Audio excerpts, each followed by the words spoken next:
in the world only one socioeconomic system, and that socioeconomic system is capitalism. Capitalism should not be seen as some idealized system where everything works fine. It can never work like that. Professor Branco Milanovic is a senior scholar at the Stone Center on Socioeconomic Inequality at the City University of New York.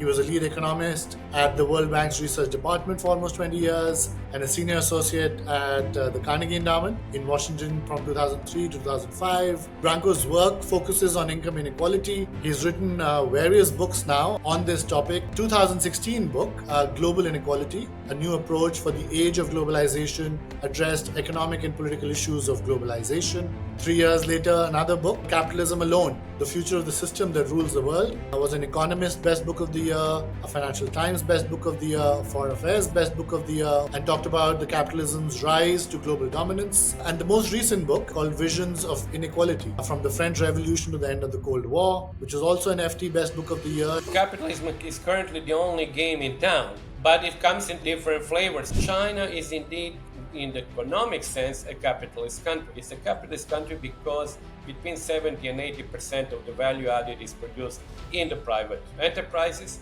However, China is not exactly like the United States because the state has a much greater importance, including controlling what Lenin called the heights of the system. Draw out a landscape for us on how the world is doing on inequality. What are the major trends across various dimensions? Global inequality is on the decline. These countries that used to be poor are China, India, Indonesia, Thailand, Vietnam, and so forth. And they have moved up in the income distribution. And they have lots of people. And thereby, global inequality has been reduced significantly by 10 Gini points in the last 25 years. What about China? Is levels of inequality in China trending downwards or upwards? China may be slowing its rate of growth, which I think is not unexpected. What's your sense on India? What prospects do you see for India? India is obviously a giant, and India now would come to play geopolitically more and more important role.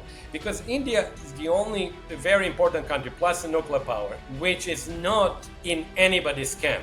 It has democratic system. It has strong role of the state. What's your view on how tech has been shaping inequality, both within countries and between countries? And then also from a future standpoint, how do you expect technology to shape inequality patterns in the world?